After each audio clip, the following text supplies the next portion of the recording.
Salut à tous, bienvenue sur Motors & Co. Aujourd'hui, on a la chance d'essayer la Z1000R de chez Kawasaki. Enfin une Kawa. L'avantage d'arriver en fin de l'année, c'est qu'il y a plein de nouveautés qui arrivent enfin à l'essai. C'est l'occasion de faire le point chez Kawa, voir s'il y a de vraies nouveautés ou de simples changements. Résumé en quelques mots, la version R est apparue en 2017. Et proposait déjà à l'époque par rapport à la Z1000 normale quelques éléments en plus pour améliorer les performances, à savoir la suspension all-in à l'arrière qui est réglable, les étriers Brembo M50 à l'avant avec Duritavia et une couleur spécifique ici en vert et noir pour la version 2019. La question va être aussi de savoir si ça vaut vraiment le coup par rapport à la concurrence. Je pense très fort à Aprilia et à BMW, avec la S1000R d'un côté et le Tuono, qui reste de très grosses machines. Encore une fois, la concurrence n'attend pas. On fait le tour de la moto, c'est parti. Bon, déjà pour l'allure générale, quand on s'approche, on reconnaît bien la Kawa. C'est une Kawa, on a cet avant très ramassé, avec cette tête de fourche qui tombe vers le bas, très agressif. Je vais vraiment penser à un chien qui va te bouffer là, qui te regarde en coin là.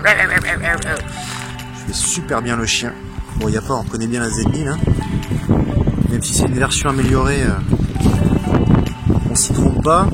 Ce que j'ai un peu moins par contre, c'est ces clignotants là, ça fait un peu disproportionné. On a une tête de fourche qui est très petite. Là, on a une espèce de deux branches, là, on dirait deux antennes. Alors, il paraît que la législation impose un écartement minimal de je ne sais plus combien, donc c'est peut-être pour ça. Bon, il n'y a pas mort d'homme, hein. On a juste au-dessus la micro-casquette qui vient coiffer le petit compteur, avec une petite veilleuse, le petit bocal de liquide de frein transparent, qui a du souci de détail. On a les fameux Brembo M50, présents sur la H2 et la ZX10R, étrier 4 pistons. Bon, je vais pas spoiler, mais putain, qu'est-ce qui mordent, c'est assez violent. Et juste au-dessus, les fameuses Durit-Aviation. Alors pour ceux qui ne connaissent pas le principe de la Durit-Aviation, vous avez un maillage qui est tout autour, qui évite que la durite se dilate au moment du freinage. Et en clair, on a un freinage qui est plus efficace. Alors d'origine, on a des pneus de chez Dunlop, là, les Sportmax, les D214. Personnellement, je vous conseille de les chauffer un peu avant d'attaquer parce que ça évite d'avoir des surprises. On voit ici le petit sticker Rollins qui vient souligner l'ajout de la nouvelle suspension qu'on va regarder là qui est de l'autre côté. Même si on reste fidèle à l'esprit des pots, je préférais quand même les premiers, les deux petites flûtes de chaque côté, ça avait vraiment un peu plus de gueule. Il faut savoir que c'est une norme Euro 4, hein, donc je pense qu'ils avaient besoin de faire quelque chose d'un peu gros comme ça pour les catalyseurs. Il faut savoir qu'en option vous avez la Krapovic qui peut se greffer dessus. Niveau style, c'est jamais qu'un cylindre à la con, autant garder cela. D'autant que le bruit, on en reparlera tout à l'heure, mais ça mérite, c'est pas mal du tout.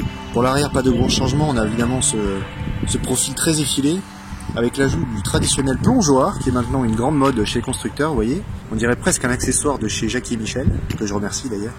Alors des fois que les gens aient des doutes, hein, vous voyez ici, on voit bien que Kawasaki a pensé à signer cette version R.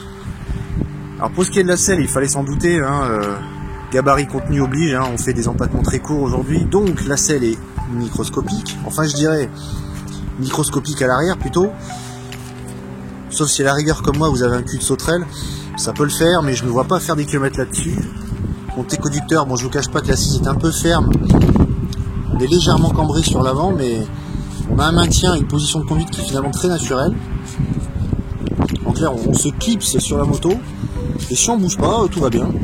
Il y a quand même une constante chez Kawa, c'est la finition. Perso, je suis jamais déçu. On a des plastiques texturés qui sont pas toc.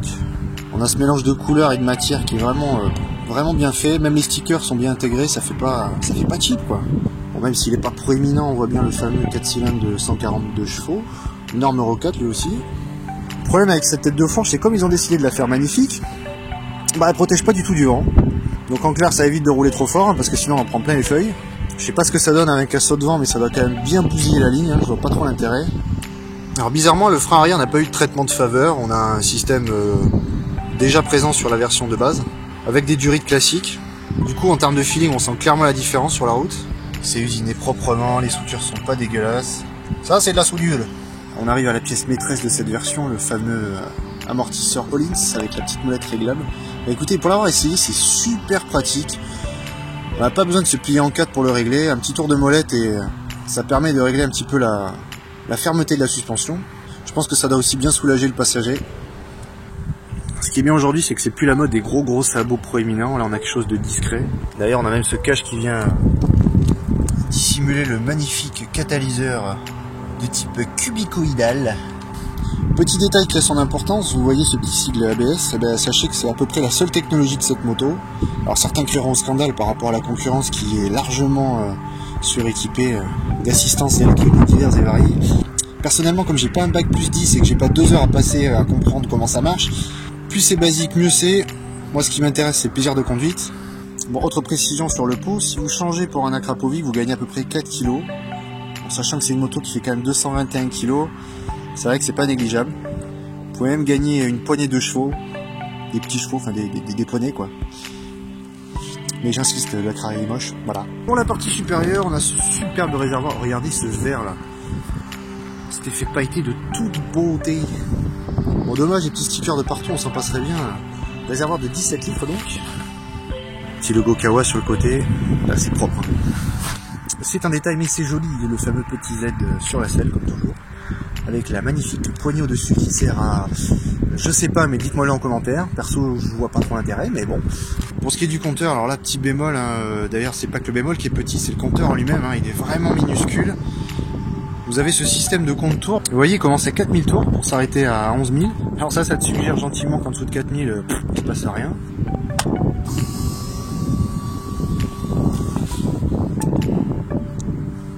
Donc pour ceux qui se posent la question, ce qui est en dessous de 4000, vous voyez sur le côté, en dessous du rapport engagé. Je vous cache pas que j'ai mis un petit moment avant de le trouver. Alors certes, on a une très bonne visibilité sur la route, mais par contre, ça donne pas envie du tout de le regarder. Par contre, l'essentiel y est, vous voyez, ce rapport engagé, ça pareil, c'est quand même le minimum syndical aujourd'hui. Alors une petite observation sur ce rétroviseur, certains se sont posé la question, comment se règle-t-il? Eh ben, c'est simple. Coucou! Faut le faire à la main. On a une boîte 6 super douce, très agréable. La poignée est un peu ferme, mais ça passe bien.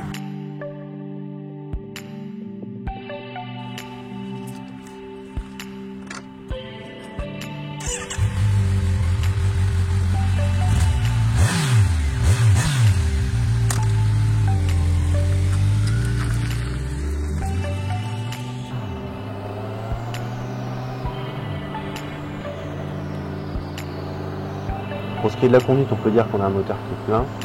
Même si la moto est en rodage, pas besoin d'aller chercher très haut dans les tours pour avoir de la puissance. On a largement de quoi faire sauter le permis. Ça reprend pour ainsi dire sur n'importe quel rapport. On a une position qui est très naturelle. Alors par contre, comme c'est une moto assez compacte, on peut parler de confort mais c'est correct. Cette moto c'est une vraie lame de rasoir.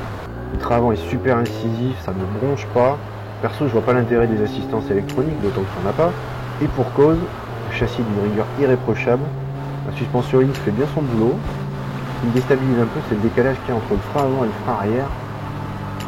Les Brembo à l'avant ont tellement de mordants que finalement l'arrière sert vraiment à ralentir. Le grille d'échappement, c'est vraiment une bonne surprise, c'est juste ce qu'il faut, c'est rond comme on l'aime. Le compteur par contre, c'est pas une réussite, il force à pencher la tête. Bon bah j'ai fait le tour, c'est parti, on rentre.